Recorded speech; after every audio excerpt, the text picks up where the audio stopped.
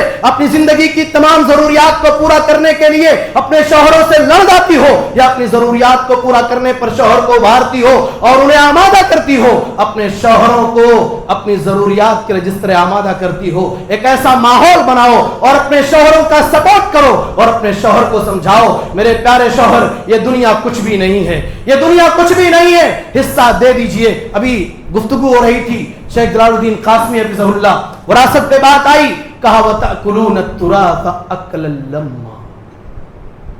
انسان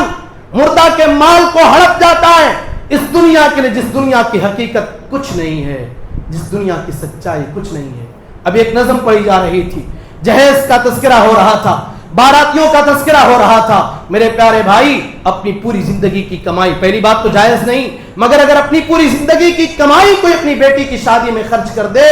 اس کا حق ادا نہ ہوگا، اسے وراثت میں حصہ دینا پڑے گا. اس لیے پیغام آج لے کر کے جائیے اور یہ عہد کیجئے اے اللہ ہم اپنی بہنوں کو اپنی بیٹیوں کو یا جو حقدار ہیں ان کے حقوق کو ادا کریں گے، انہیں وراثت سے محروم نہیں رکھیں گے. ایک بار پھر کہہ رہا ہوں اگر محروم رکھا یا حقداروں کے حقوق کو دبایا، حقوق العباد میں کوتاہی کی، لاکھ عبادت کر لو، لاکھ توبہ کر لو، کتنی بھی عبادتیں کیوں نہ کر لو، اللہ تبارک و تعالیٰ کے ہاں اس وقت تک کامیابی نہ ملے گی جب تک وہ حقدار تمہیں معاف نہ کرے گا. اللہ رب العالمین سے دعا ہے اللہ تبارک و تعالیٰ تو ہم تمام لوگوں کو اس بات کی توفیق عطا فرما کہ ہم تیرے حقوق کو بھی ادا کریں اور تیرے بندوں کے حقوق کو بھی ادا کریں. اے اللہ ہم سب کو تو دنیا میں جب تک زندہ رکھ توحید پر رکھ، اور جب ہم اس دنیا سے جائیں توحید پر ہمارا خاتمہ ہو، جنت الفردوس ہم سب کا ٹھکانہ بنے. آمین. تقبل رب العالمین. وآخر دعوانا الحمدللہ رب العالمین. والسلام علیکم ورحمۃ اللہ وبرکاتہ.